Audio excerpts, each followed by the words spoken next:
That's okay, go back to OBM. And click Zoom.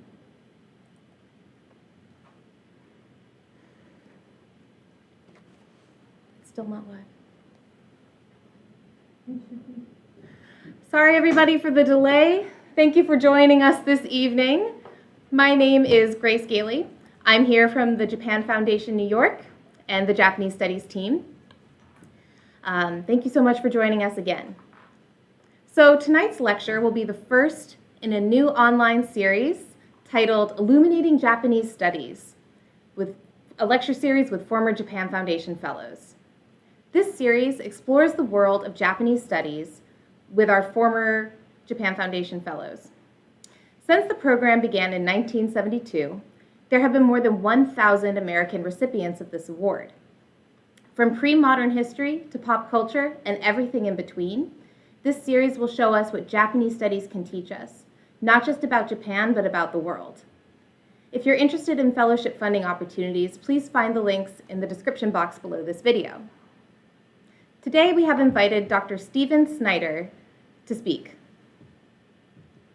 Dr. Snyder received our Doctoral Fellowship Award in 1988 and our Research Fellowship Award in 1994. These awards support long-term research in Japan. Dr. Snyder is now the Kawashima Professor of Japanese Studies at Middlebury College, where he also serves as Vice President for Academic Affairs, as well as the Dean of Language Schools. Our moderator is Allison Markin Powell. She has been awarded grants from the English PEN and the National Education Association, and she received the 2020 PEN America Translation Prize for The 10 Loves of Nishino by Hiromi Kawakami. For more information about our speakers, again, please find those links in the description box below this video.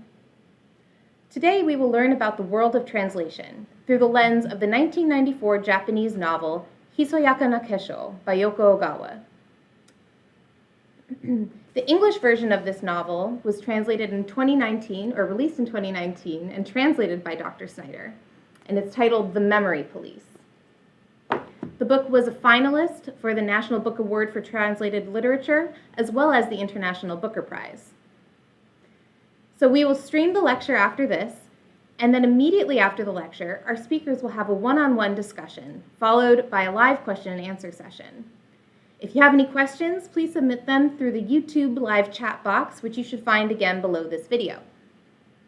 We ask that you keep that chat box clean, respectful, and friendly. There will be a transcription of the question and answer session available online in real time, so please keep a link on the chat box for a link to that transcription.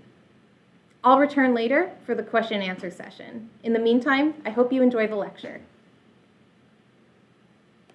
Good evening.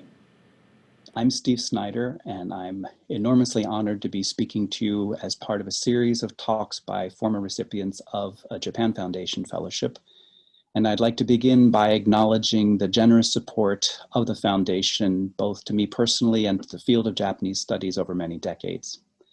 I'd also like to thank my friend and colleague and fellow translator, Allison Markin Powell, who has generously agreed to serve as moderator for the question and answer session at the end of my talk. Allison is a gifted and prolific translator and has recently been serving as the organizer and moderator of the PEN Center's celebration of 50 years having passed since its original translation conference in 1970. Finally, I'd like to acknowledge and thank my employer, Middlebury College. I was told I could give a brief plug, and particularly the summer language schools at Middlebury, for which I serve as dean. And I would simply say that for anyone who is considering becoming a literary translator or entering any other language field, there is perhaps no better place for your training in language and culture than the 12 full immersion language schools at Middlebury in the summer. So now I would like to share my screen and begin my talk.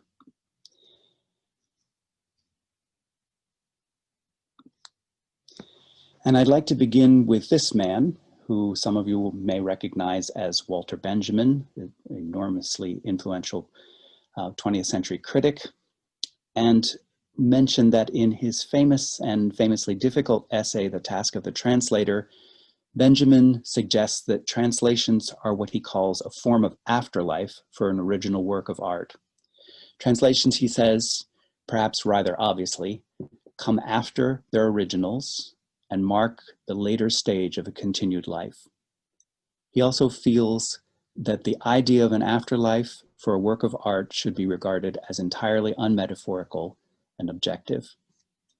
The notion of translation as an afterlife for a work of art is a relatively minor point, perhaps, in Benjamin's complex argument, but I want to use it tonight to frame my talk, which focuses on the reception in the English-speaking world of The Memory Police, my 2019 translation of Yoko Ogawa's 1994 novel, Hisoyaka na Kessho.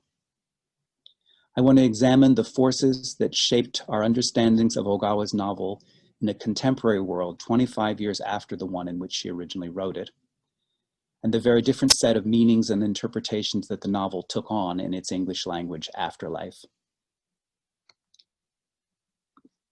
Before I do that, however, I want to mention that this is actually the fifth work by Ogawa that I've translated. And since it was also one of the ones that was written earliest of the five in Ogawa's career, I wanted to answer a question that a number of people have asked about the book, which is why did it take so long for this particular one to reach an English language audience?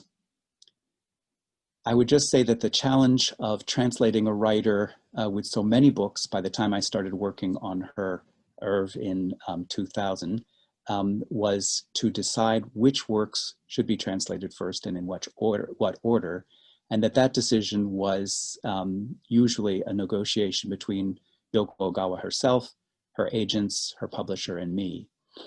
These other four pictured here were, for various reasons, took precedence and were scheduled ahead, but Yoko Ogawa herself was always interested in having Hisoyaka na Kessho translated, it being one of her favorite works. And finally, that happened in 2019. First, for the benefit of anyone who may not have read the book, I would describe it for a moment.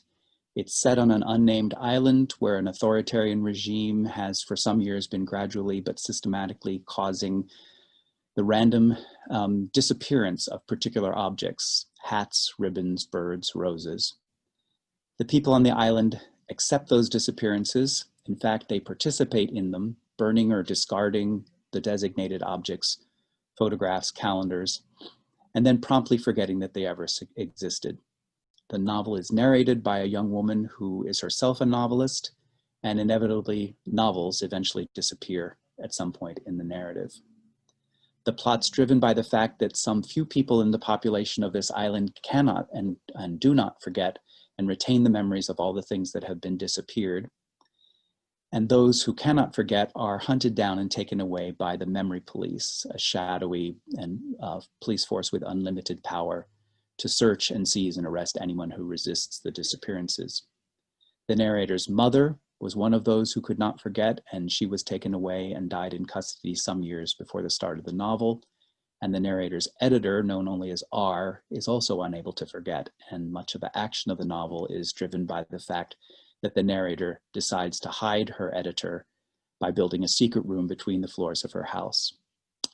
Ogawa has commented that the book is in part her response to the deep way she was affected by her reading of Anne Frank's Diary of a Young Girl.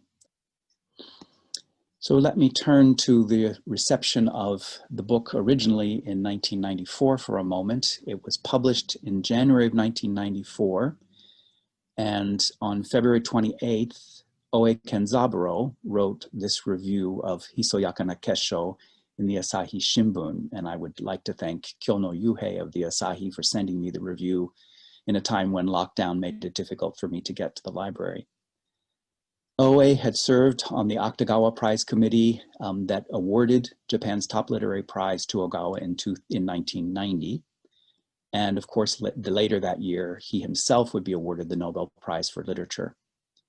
His review of the novel, appearing 4 years after the Akutagawa Prize, praises her ambition in moving beyond short stories and into a new genre that he labels as fantasy, not a word that's been used in any of the 2019 and on reception for the book, is where it's usually called dystopian fiction. But as the title of the article here suggests, he's somewhat less than satisfied with the results. Literally, the title says, an attempt at fantasy that leaves the reader with a feeling of discomfort due to an inadequate technique or mechanism. Oe wants the novel to make the equation of the island as the Japanese nation, in which case it might serve as a critique of post-war Japanese amnesia or lack of political will, a project of which he would have approved, but he feels that the terms of the analogy or the allegory are too vague to be convincing as a political critique of contemporary Japan. For her part, Ogawa has said that she never intended the book to have political implications or to be focused on contemporary society. She saw it as a meditation on the everyday things that had been lost in the post-war world during her own lifetime. And she was startled and a bit frightened, she said, to find that contemporary readers of the English translation were taking it as in a political context, as a critique or expression of anxiety about the near future. I should point out that there was also an excellent French translation of the novel by Rosemarie Makino, published by Actes Sud in 2009. And it's worth noting that this French translation carries the original title, Hisoyaka na Kesho, translated quite literally into French, Cristallisation Secrète. It should also be noted that this is one of 15 or more works that Rosemarie Makino has translated by Ogawa. So there is a great deal of Ogawa's literature available in wonderful French translations. The English version was published in August of last year, and I want to focus for a moment on the way that the afterlife for the translation was shaped by a particular political, social, and perhaps psychological moment in which it appeared. But I also need to comment on the ways that the translation and the publication process were perhaps shaped by that moment as well and helped to form the reception of the translation. The first and obvious thing to note is that the title was changed for the English version. This is not at all uncommon, as any translator or publisher will know. It happens for films as well as for books.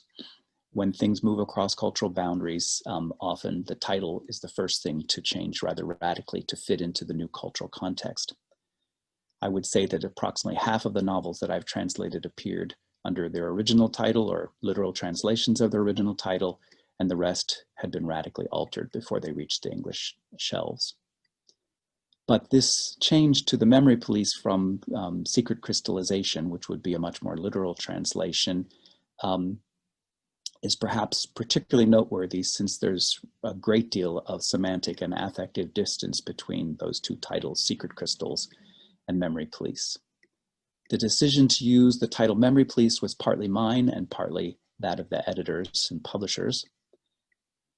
And I suppose it amounts to a bit of a confession, but anyone who has read both the Japanese and English will realize that the term memory police does not appear as such in the Japanese, or for that matter, in the French text. The reference in Japanese is to the secret police, Himitsu Keisatsu, and the activity they pursue is called kyokugari, or memory hunting. For clarity's sake and for economy of language, I decided early on in the translation process to use the term memory police to capture their function in the name. And then the editors decided that the term would make a good working and ultimately print title for the book. But there's no doubt that the shift in title prepares the readers for a certain and perhaps different kind of experience, one that lends itself to a dystopian interpretation, particularly in the moment that it arrived in the English-speaking world. I'd also like to comment briefly on the wonderful cover for the book, designed by Tyler Comrie. I think it's a spectacular jacket, one of the best I've seen, and it actually received the most first place votes last fall for the best cover by a group of jacket designers and graphic artists assembled by LitHub to make that determination. But it too is distinctly different from the bird image on the Japanese jacket or the jellyfish image on the French edition. The Memory Police cover is a brilliant evocation of the book itself, particularly the last stages of the novel when parts of the body themselves begin to disappear. The oscillation back and forth between the pixelated image of the woman's face and the roughly drawn disappeared portions creates a sense of unease or disorientation for the viewer, and the woman's blank expression evokes the resignation of the citizens on the island, and the authoritarian title emblem replacing her eye adds an appropriately sinister touch. It's enormously strong graphically, and I would argue that along with the title change, it played a significant role in positioning the book for a certain kind of reception in the English afterlife, one that was quite different from the somewhat lukewarm reception as per OA's review of the original in 1994.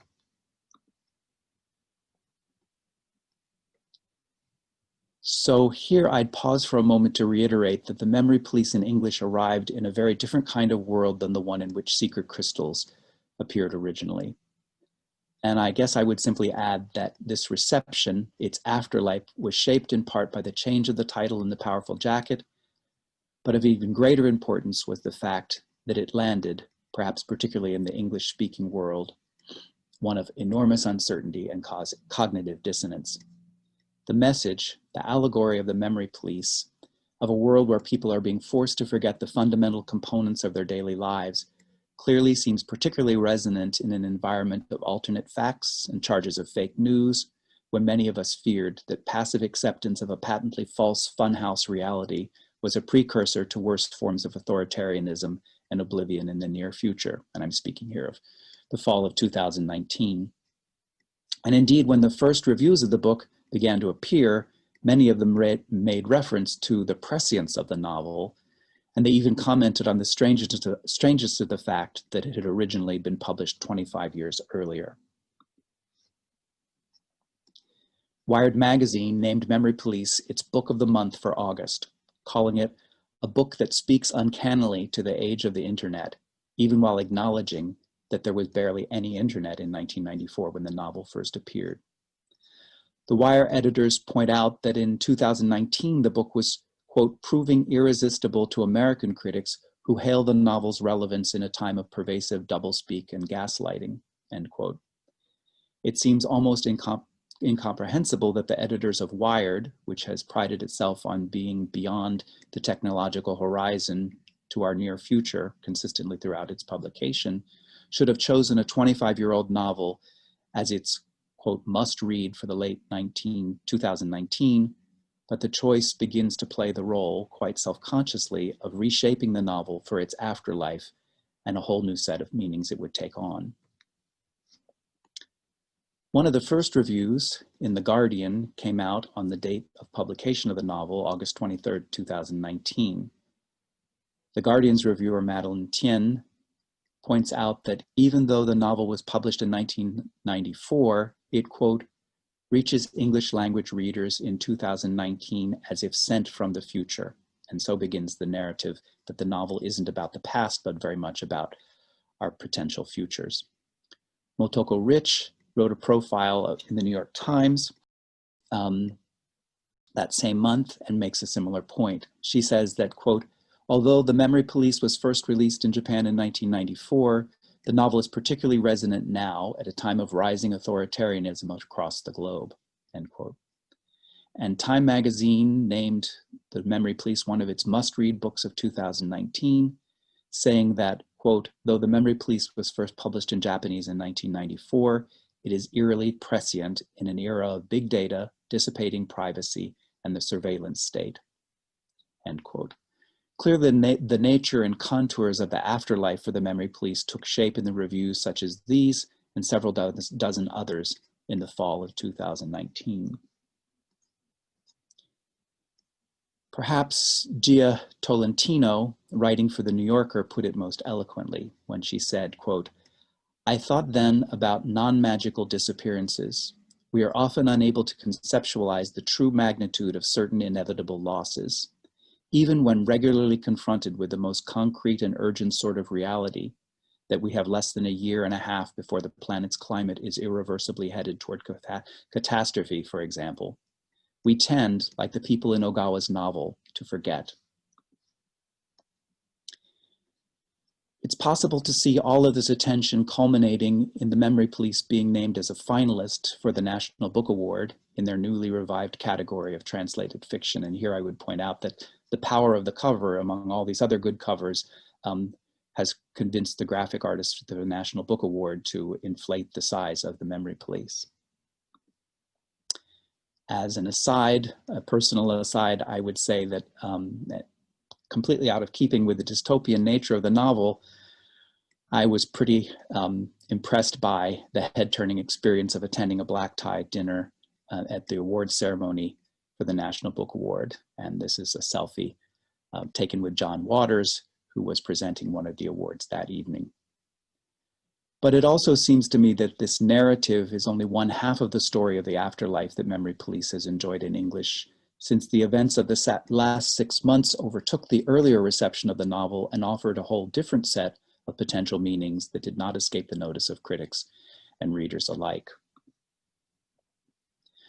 By this, I mean, of course, the reevaluation of the book and almost everything else in our lives that it received as life under the COVID began to close down around us this spring.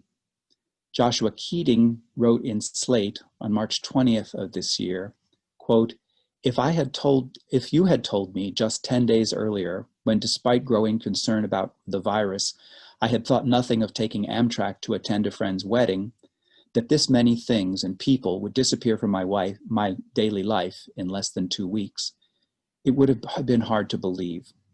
The feeling of disappearance feels somewhat familiar thanks to a book I read shortly before this crisis that I now can't stop thinking about, the Japanese writer Yoko Ogawa's The Memory Police. He continues, I support social distancing. I want to #flatten the curve. I've read the terrifying accounts from Italy and Wuhan, and I don't value my afternoon coffee breaks or my dinner plans over anyone's life. But I still worry about which of the things that disappeared this week are, like the objects in Ogawa's novel, never going to reappear. These sentiments were echoed by other reviewers, but also in any number of #TheMemoryPolice posts on Instagram, thousands in fact, that often combine an image of the book with thoughtful and sometimes less than thoughtful impressions or even full-blown amateur reviews. This is a phenomenon, another sort of digital afterlife that could never have been imagined in when Ogawa's novel appeared in 1994. And frankly, it's one that I couldn't have imagined even a few years ago. But I admit I am somewhat obsessed now with the endless juxtaposition of the book in these posts with art objects, animals, scenery. Many are witty visual evocations of the themes of the novel. Several dozen are images of the poster holding the book up in front of his or her face, effectively replacing themselves with the dissolving face of the jacket. This democratic appropriation of the book, especially one that has already traveled so far in space and time, fascinates me and seems worthy of a great deal of additional exploration. And finally, I'll mention that the novel seems destined for yet another form of afterlife, since it has been optioned by Amazon to be produced as a film with Charlie Coughlin writing the script and Reed Moreno being selected to direct. This is, of course, a common form of translation afterlife for a narrative, but I look forward, not without some trepidation in this case, to seeing how far this new form will take the novel in its afterlife journey. And I'll quickly add that The Memory Police had the great good fortune of being named as well a finalist for the International Booker Prize this past spring, right in the middle of the COVID event.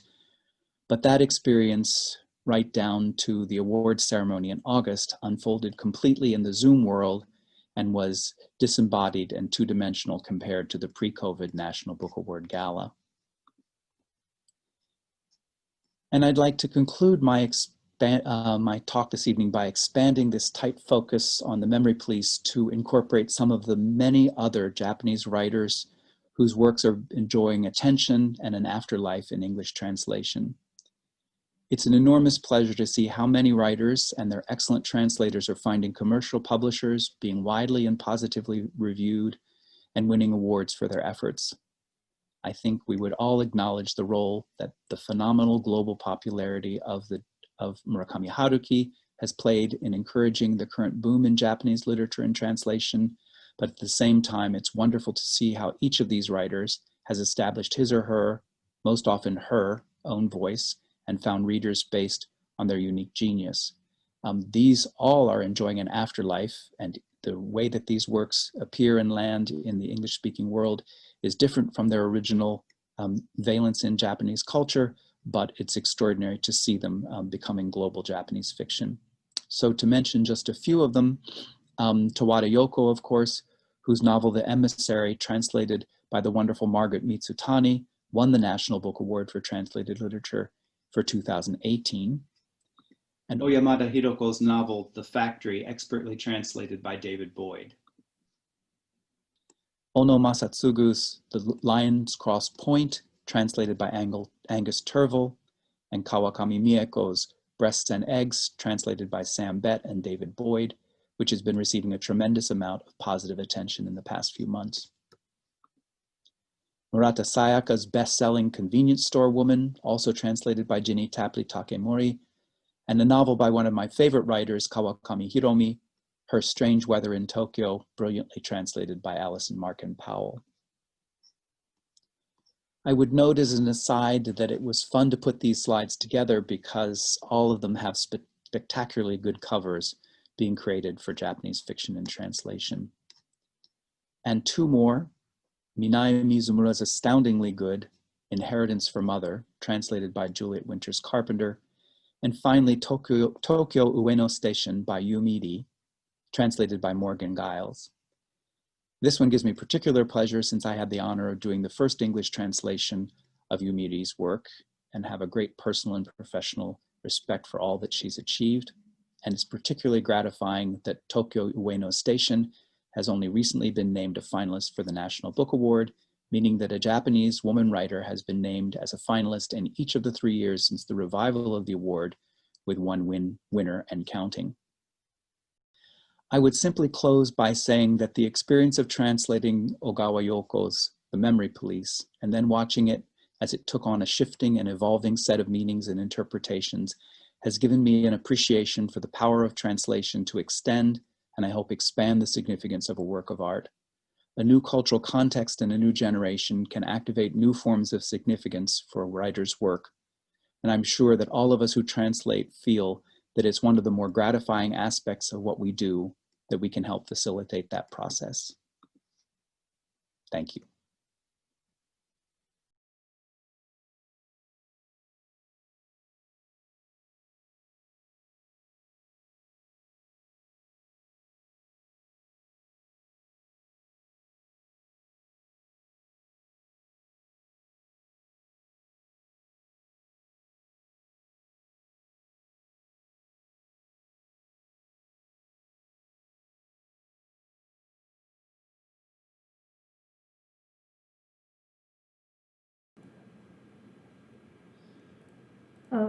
Speakers, you're welcome to start your Q&A discussion now.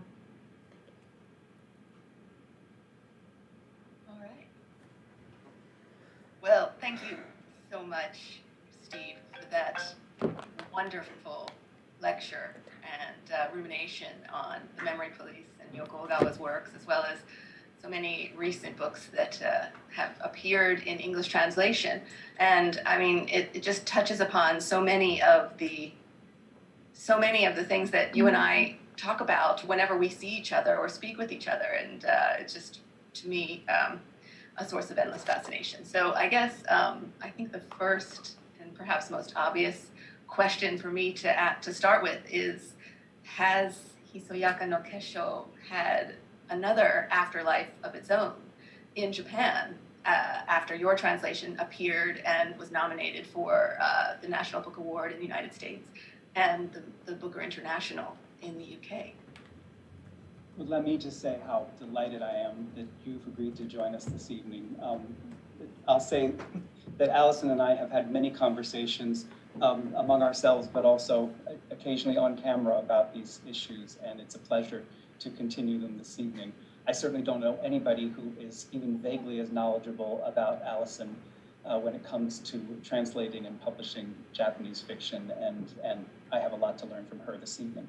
And the first question is one that we actually did discuss in advance, and oddly enough, the day that we were talking about it, I received an email from someone at Kodansha in Tokyo about another issue completely, but she mentioned in the course of writing that Hisayaka Nakesho has sold 20,000 copies in the last few months, based completely, she thinks, on the success of Memory Police in English, so it's sort of a reverse afterlife for book. And she said that it's extraordinarily rare for a backlisted book like that to then begin selling in that range, and that it was sort of an odd sort of reversal of fortunes. So that's a particular delight to me, I have to say, because the novel is a Japanese novel, and it's brilliant in Japanese, and so it's fun that more Japanese readers are seeing it for the oddest of reasons. It is. I mean, it's quite amazing. I mean, here you've had your own effect on the world of Japanese publishing, so I think you can enjoy taking credit for that. Well, and I would jump in there and say, though, that, and this maybe will be one of the themes of the evening, I don't see it as my effect in any kind of complete form. Obviously, the translator plays a role, and I enjoyed immensely translating it, but one of the things I hope we can talk about is something I just referenced in the lecture, and that is that there's so many other people who are involved in getting this book into print and then into the hands of readers. And the cover designer is just one example of editors and publicists and other people who, and actually, frankly, I think those reviewers on Instagram who actually do make the book more visible. It's true, and as making reference to an earlier conversation that we had, I like to refer to the success of a book in translation. A book, it's like lightning in a bottle. There are so many things that have to fall into place, into just the exact place, in order for things to be a success and to reach readers, particularly in English. I think it's a tough market. It's a tough nut to crack. It is, and so maybe in that connection, I'll turn it around and ask you a question, because you've published many translations, and I'd be curious whether there are ways in which the experience of a particular book kind of reflects that circuitous route, or ways in which the publishing industry kind of inflected the form that the books you translated have taken.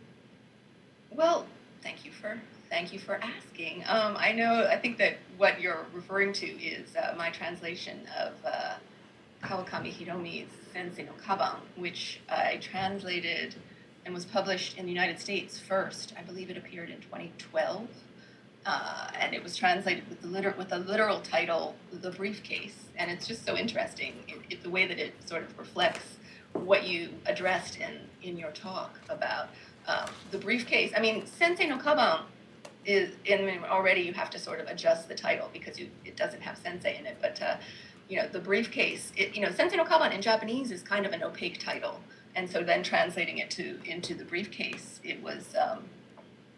I don't think people knew what to make of it, and so then the following year, when it was published in the UK, the UK editor at what was then Portobello Books, which is now Granta Books, she came up with the title Strange Weather in Tokyo, which she sort of pulled from the book, but those words don't actually appear that way within the text, and they had a different title, and I think we have some show and tell, so I do have some copies here. So this was the original U.S. edition. I'm trying to get the glare off of it. It's quite subtle. The Briefcase. This was published by Counterpoint in the U.S. And then here, this is actually the reprint of the American edition, but this was the same cover for Strange Weather in Tokyo that they used. And obviously, it evokes a totally different sense. And this book sold many times as many copies in the UK, which is a much smaller market.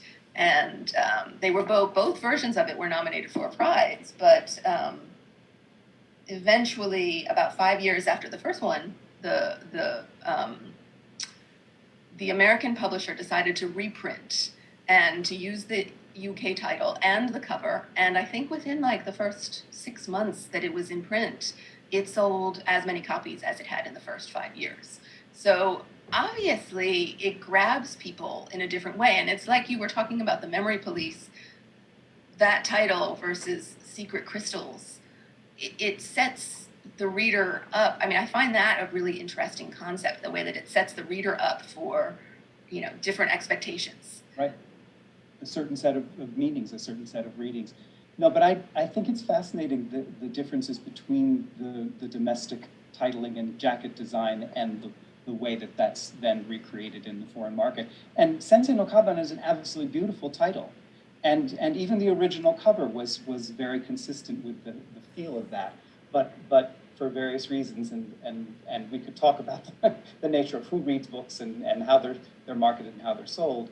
Obviously, it wasn't the one that was going to find the largest audience. So eventually, I think commercial publishers anyway will have that as their bottom line. And I have to say, one of the reasons I liked putting up all those covers in the final slides in the book is that the covers now are very, very good. I mean, all of those are tremendously strong covers.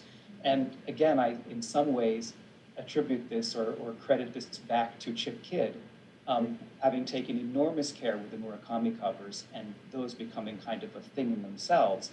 And then I think publishers began to realize that Japanese fiction was a commodity, as awful as that word is, and one that needed the kind of packaging that would associate it with Murakami, with the kind of sort of advanced consumer culture of Japan. It's true. I don't think a publisher would dare to publish a Japanese book without a fantastic title. Not title, I mean cover these days. It wouldn't do. No, it's absolutely true. And then, see. Yeah. Yes, of course. I think most of the writers that I mentioned in those final slides, they all have a new book coming out that has just as good a cover. So Oyamada and Kawakami and all have new covers coming out. So. Well, so how do you feel market forces shape or drive what gets translated into English?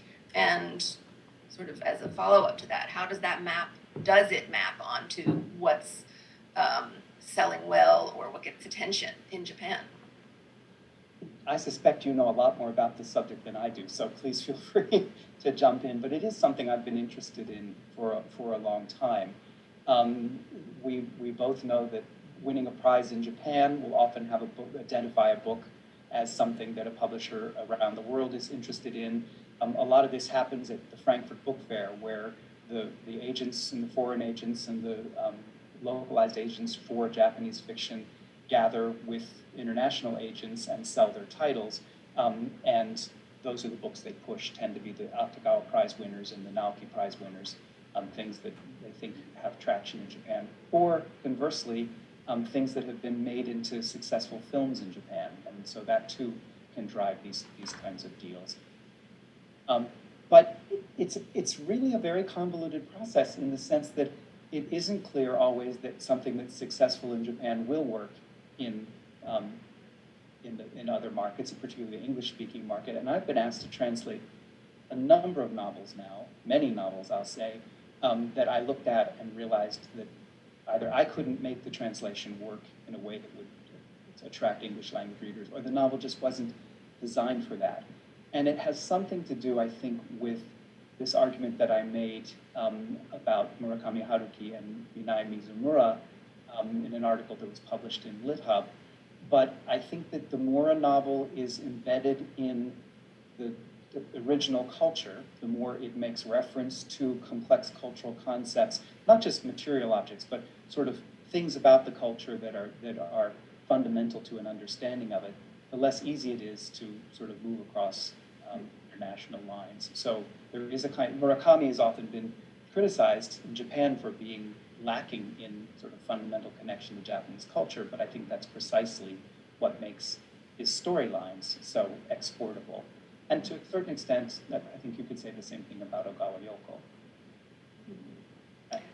Well, I think I agree with you, of course, but I think that you brought up the Akutagawa Prize, and specifically that one, I think, because there is much more attention being paid by foreign editors and publishers to what is winning these certain prizes. But in particular, the Akutagawa Prize is for what we would consider a novella length.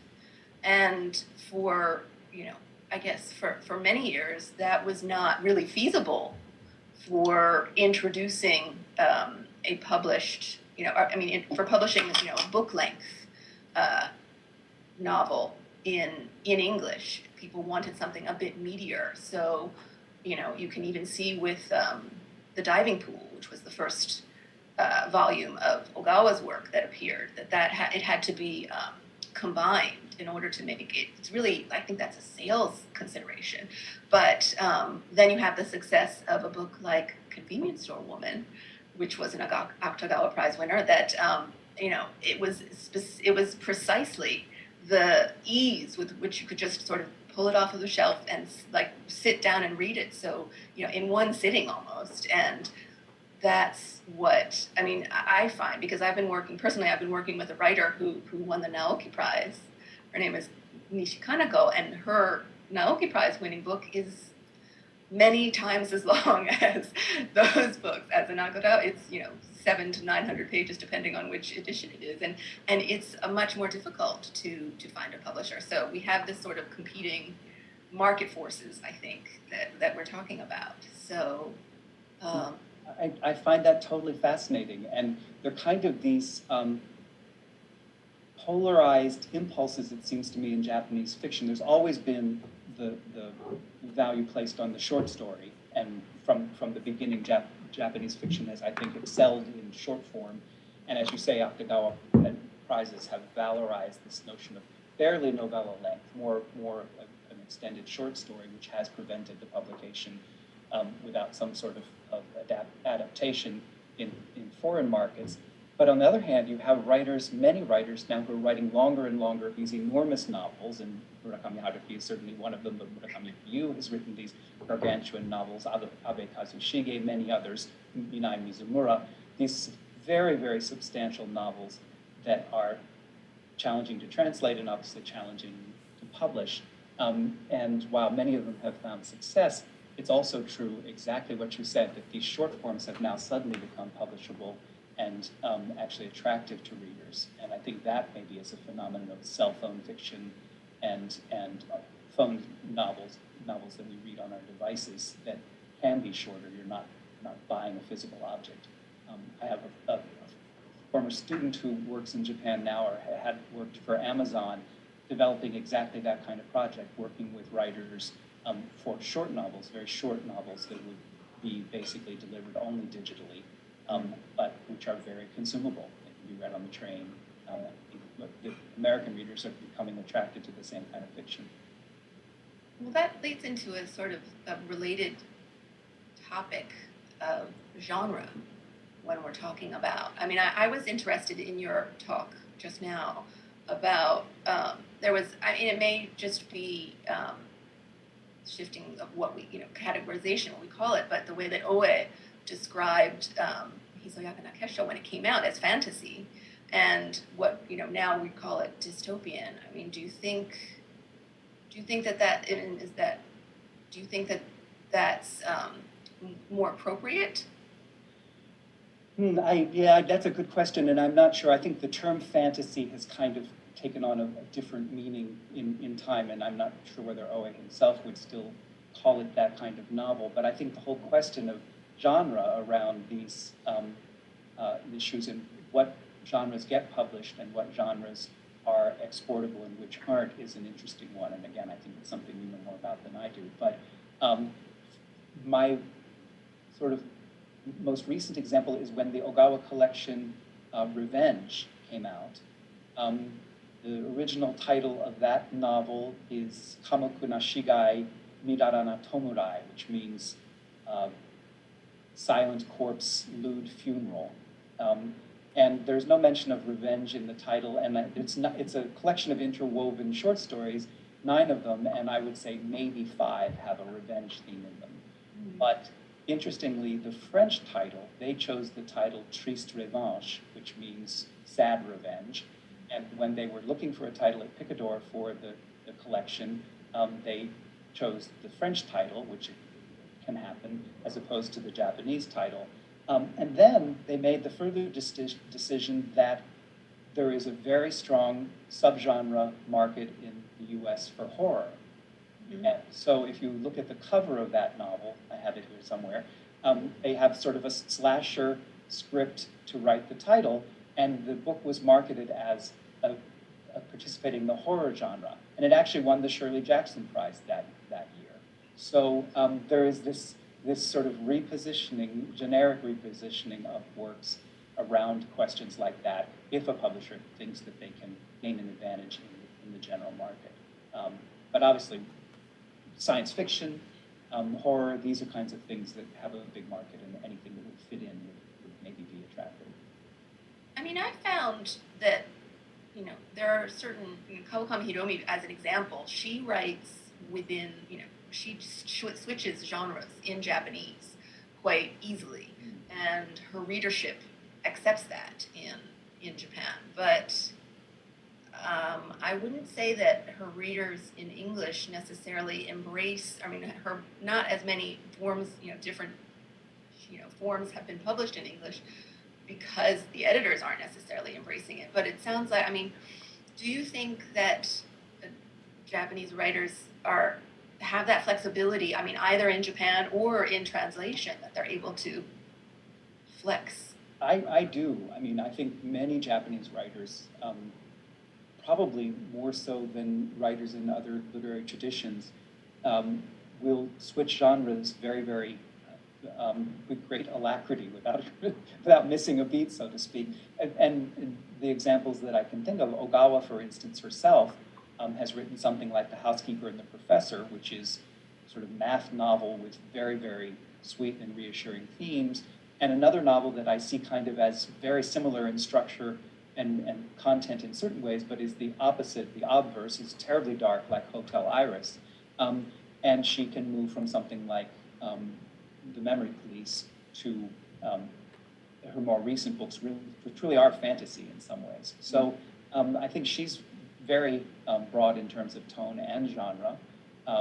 And I would say that someone like Mizumura Minae has written, whatever it is, 6 or 7 novels, and each one is completely different generically. And she intentionally sort of has been playing with the various categorizations of Japanese fiction, like the I novel or like the serial novel. And so there's this kind of, or the real novel, the Honkaku Shosetsu. So I think that there's a lot of ability to move among genre among Japanese writers. Murakami as well, I think we could argue, is fairly deft. I would certainly agree with you in terms of their ability and their skill, their talent, but I think there's a limit. It's been limited to which authors in translation are sort of allowed to do that. I think one of the questions that was sent in ahead of time was sort of asking about the comparisons between Ogawa Yoko and Kunino Natsuo specifically, and I think as we've seen that her novels that appeared in English, the first one of which you translated, and then more of her novels appeared, and then they sort of trickled down, and there aren't as many of them being published, and I kind of feel like that has something to do with it. And I also think that, I feel like like I said, the Kawakami example, but I think there's another writer who I translate, his name is Nakamura Fuminori, and he's very much like, there's another sort of divide that we haven't really acknowledged, but we know of, is in Japan, there's a division between Junbungaku and either Taishi Bungaku or entertainment, as they call it, and that's specifically what the Akutagawa Prize and the Naoki Prize are sort of, that those are the lines along which those are drawn. And so Nakamura, that author, he is a Junbungaku writer in Japan, but here in translation, he's really been put into crime or noir. He's published by Soho Crime, and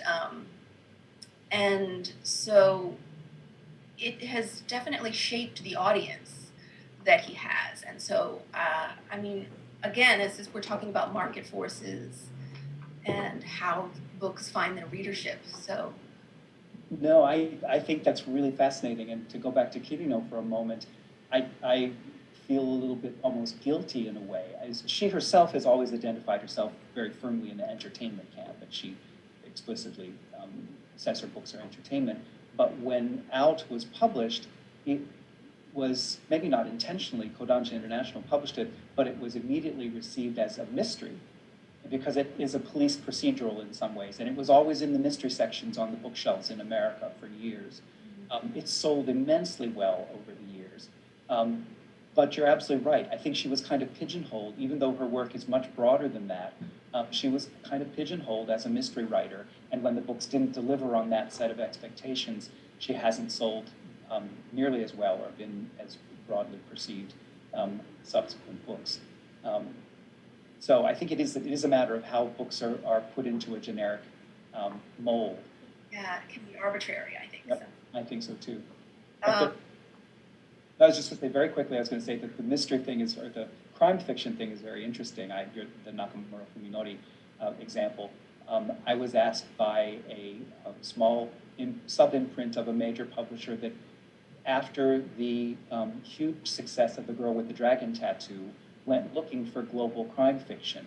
And they were looking for a Japanese title, and they had identified Minato Kanae's Confessions, Kokuhaku, and explicitly wanted that. Not so much, it's not really a crime novel exactly. It's kind of a novel of social problems, but someone had identified it, and there was a wonderful film of it.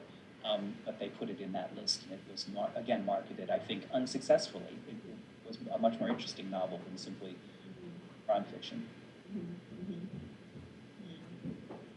Well, so actually, with one of the people who's working on this, presenting this event tonight, Genevieve, when we were preparing for this, she sort of threw off a comment, an offhand comment, but it's also one that you had referenced in the talk that we did over the summer as part of Translating the Future with Tawada Yoko. We were talking about, she mentioned there's a difference between, creating a canon in English translation. And there is a difference between, well, I think that's sort of, I'm obviously stating that there's a difference between what Japanese literature as it exists in Japan and Japanese literature in English, and sort of how those, what are the differences between those, or how do we think about that, and what do we think of our responsibility? It's a fascinating question, and I think probably we should take more responsibility on a regular basis. But I was thinking about that because we did get this one in advance, and realizing that I've thought about and a little bit talked about and written about this question for a number of years, and I always go back to a couple of articles that Ted Fowler, you may know them, published in the Journal of Japanese Studies in the 1990s. And he did exactly the kind of work, if I had more time, I would like to do for our present age. He went back and he interviewed a lot of writers, a lot of translators, a lot of publishers, and investigated how the canon of Japanese literature in English translation was formulated in the post-war period. And he sort of argued that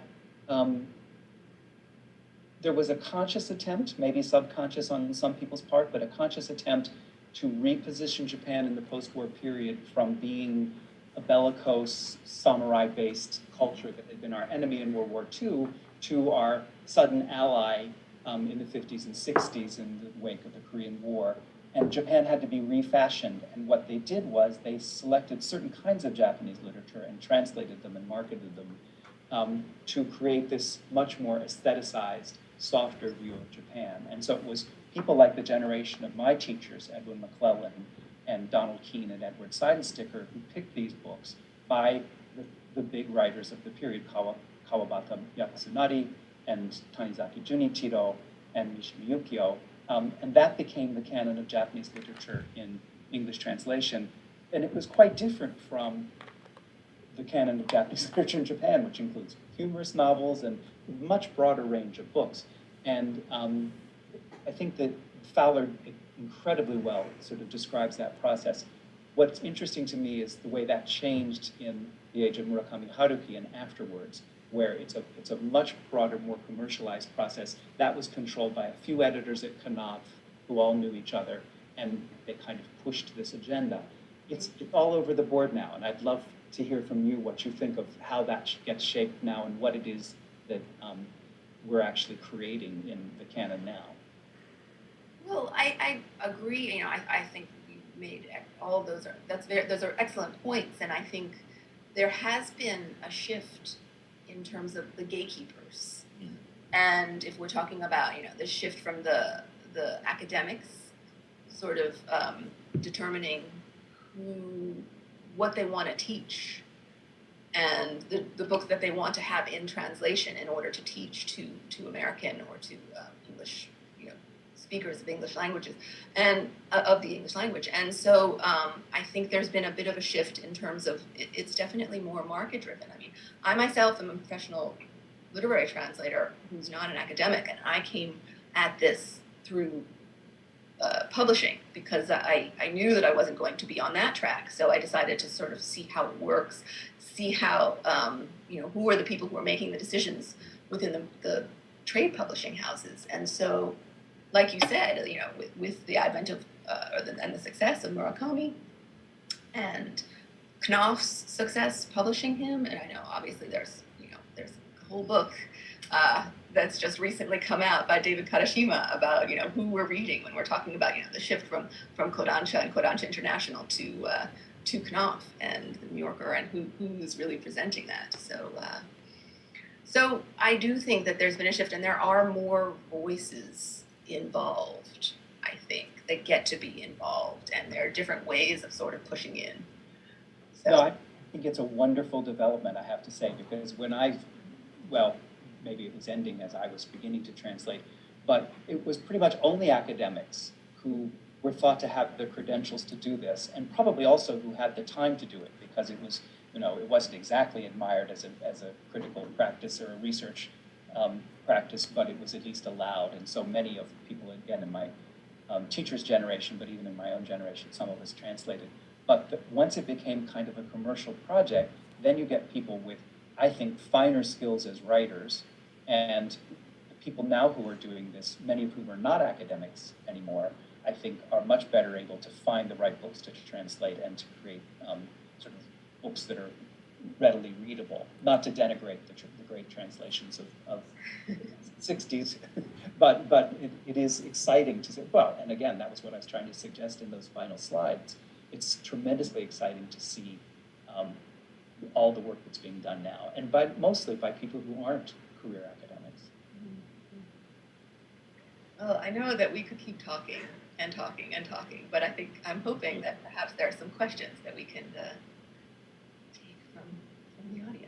Yes, I'm sorry to interrupt your fascinating discussion, but it's 7 o'clock, so we should spend a little bit of time talking about comments or questions from our YouTube live chat.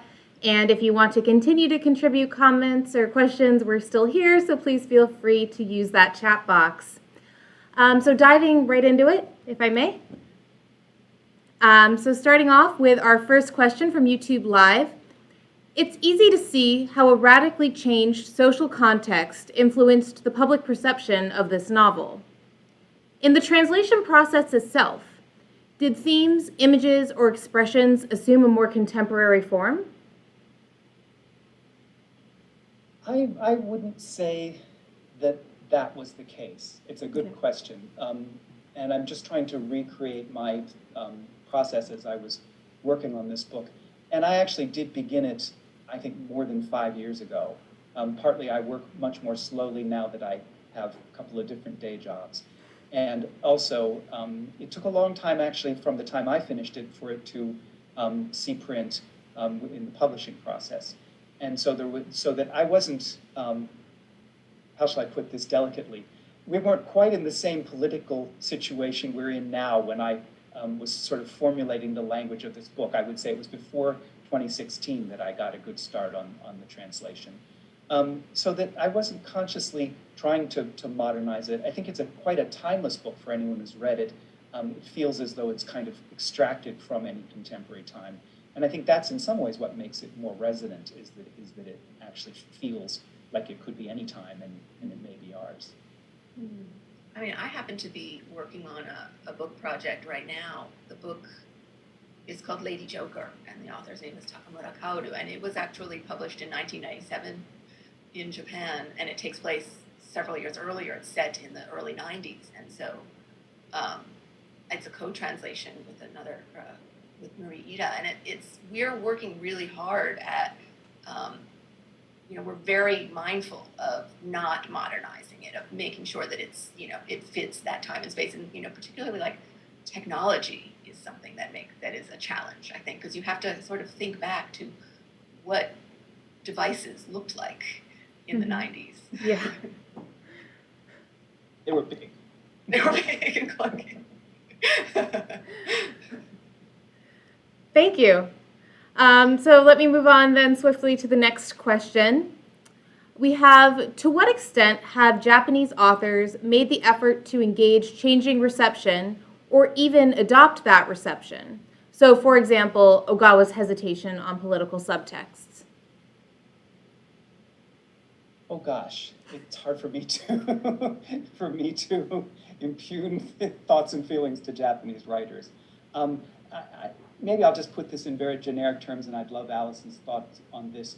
But I don't really see. I've never had the feeling that any of the writers I've translated have been deeply invested in sort of protecting a particular version of their work or a particular reception. They're just delighted, and they've always expressed pretty much unalloyed delight at having their work translated and read by people abroad in different places. So I don't think she was expressing any deep anxiety at all. I think she was just expressing a fair amount of surprise that the book had the kind of resonance that it did, and also that it's a scary moment, and that maybe made it a frightening response. Well, I have an experience that I think might be relevant. Like, again, the author we talked about earlier, Nakamura Fuminori, his books have also been translated out of order. Quite not. It's not arbitrary. It's deliberate. Very similar to Ogawa's books. But I think it was the third book of his that I translated was his first novel that appeared in Japan, and it's called The Gun, and it is about a young man in Tokyo who finds a gun and takes it. He finds it he's walking around the street late at night, and he finds it and he takes it and becomes obsessed with it. And a gun in Japan is a totally different object than a gun in America. And so the fact that this book that he had written years and years earlier, here's an author who has achieved a certain international readership, and to know that this book which was his first novel that had to do, when he wrote it, he never intended Americans to be reading like this, this treatise on guns and what that kind of the violence that's attached to them. And so I think there was a certain trepidation on his part to how that would be received in English. And I think on a separate but similar note, I think that I have personally, and you could say this with writers in any language, that once writers achieve a certain level of fame, their writing changes because they're the way that they write, the topics that they choose to write, they're sort of I think it's different when a Japanese writer is writing for their readers in Japan, and then when it's what you've always what you talk about in your essay about Murakami, in the way that he sort of positioned himself from the start as the potentially international. And so I find it quite interesting to sort of watch that shift. I absolutely do too. Just as an aside, it's fascinating about Murakami because I guess I was arguing that he positioned himself from the beginning, or he's born in translation, and translation is kind of the natural water his work swims in. But I did have a chance to interview him a number of years ago now, when I was starting to work on this project on the publishing industry and translation, and asked him that very question, said, do you write your books to make them more translatable and to see them exported? And he said, absolutely not. I write my books for Japanese people who are basically the same age I am. And if I tried to write my books for Chinese people or American people or French people, it would be an utter disaster. And he feels that the fact that they do so well says something about his abilities as a storyteller, but not anything about his sort of intentionally targeting an international audience. And I buy that. I think that's absolutely true. And the fact that we are all interested in them is much more a product of our own reading habits than his intention. All right, let me move on to our next question. Is translating a collaborator between the translator and the author? Do you discuss how phrases will be perceived in English? Or do you find your own ways to make distinctly Japanese concepts work? I'll let Allison answer separately, but I will say that I think I've translated maybe 11 different writers or books by 11 different writers, and I have never worked at all with any of them on any phrase in the book. I almost never ask a question unless one or two things were unclear. Not to say I hadn't consulted other people, but I've never really consulted a translator or the original author, and I have never sort of debated phrasing or anything about the translation with the writers. And again, the writers that I've translated have, to a person, been incredibly generous in saying, this is your work, this is your creation, including Kenzaburo Oe, who said this to me very, very clearly. The translation is your work, and it's your responsibility, and I'm delighted you're doing it, but I have no interest in managing it. And I know that's not always the case. I know that the writers, there are very famous examples of writers who Yeah, come well, from I think my experience is quite similar. I have worked with a number of writers, and it's just a personal tendency or personal preference. I don't work very closely with the writers. This is also, I think, one of the questions that came in, or a couple of them sort of asked about how we work with, how an author and translator do work together. And I know people who do work closely with they ask lots of questions. But yeah, my take on it is that once an author is, I guess I agree with Oe, it's sort of like once an author has finished writing it, it's a different object, and there are very occasionally specific questions that I might ask about, it's almost technical questions. Like if there's a baby in the book that's only referred to as akachan, and it's not, you have to, in English, you would have to say he or she, or something like that. So you some decision needs to be made. And if the author is alive, you can ask them that.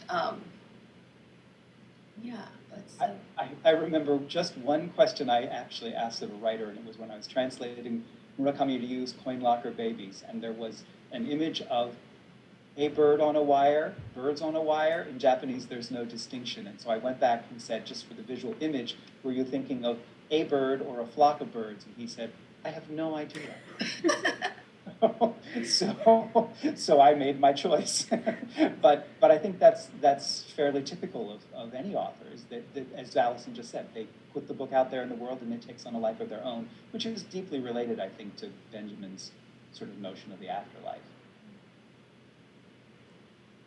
Thank you. So finally, we have one last question that I think we have time for, and it may be something that that was discussed a little bit in your one-on-one discussion, but I'll just raise it one more time here in slightly different phrasing. We have a question that asks, it feels like contemporary Japanese literature has become a genre within itself in the eyes of many. Is there something inherent in Japanese literature that makes it its own genre? Or is there something that, quote unquote, others it so much in Western book markets? What a great question. And Allison, I'd love for you to take that, but I'll give you a minute to think by saying that one of the things I've seen in all of these Instagram posts that I've been reading is that readers do perceive it as kind of a thing unto itself. And they find certain writers, but they associate them with the group of Japanese writers, and there are literally hundreds of posts that have a stack of Japanese books by various writers and say, this is my new book haul. And clearly it's kind of creating this subset of books to be consumed as Japanese fiction. I do think I trace a lot back to, in the contemporary period, to Murakami Haruki. And I think that there is a way in which the sort of overarching dominance of his reputation as one of a tiny handful of truly global writers has kind of subsumed many of the rest of us under him. And I will say that, and I've said this a number of times, that much of my career post the very early days of my translating has been driven by publishers and editors coming to me and saying, who is the next Murakami Haruki? And many of the writers who I've translated have been kind of pigeonholed, very wrongly in most cases, as the next Murakami Haruki. But there is a sense in which Japanese contemporary fiction has become this a bit of a cult unto itself. I think that's actually a very perceptive question. Yeah, I certainly can't disagree with that, although I think there are, once a writer reaches a certain popularity, I guess, then it does start to cross over. And, if you look at, even if you're looking at on Amazon to see, what's recommended with other books, and if it's all other Japanese titles, then it's still sort of in that other category. But if you can see that it's being, this book is being recommended with other books in translation, or books that are, originally written in English, then I think it has sort of reached a different, echelon of, or just, it's found a much broader readership. And there are a lot of things that have to do with that. But, publishers and editors have they play a role in that, and where it gets reviewed, how many reviews it gets. But I think, I don't know, maybe I put an outsized emphasis on blurbs. But when I see, I know, Ogawa had a blurb from Hilary Mantel, very early on. And I mean, I think that's the kind of thing that really helps people when they pick up the book and they see a complete, a writer that's kind of unexpected recommending it. I think that's what helps people take the leap. And I think that's a great analysis, and I think it's a hopeful one too, because I think we may be reaching a point, and again, I'll go back to my final slides, but there are 10 really wonderful writers of contemporary Japanese fiction who are very different from each other, and certainly from Murakami Haruki, and we hopefully will get to a point where they will be considered each in their own right, and not just as a subset of kind of national subliterature. Well, with that note towards the future, I think we will conclude our talk for tonight.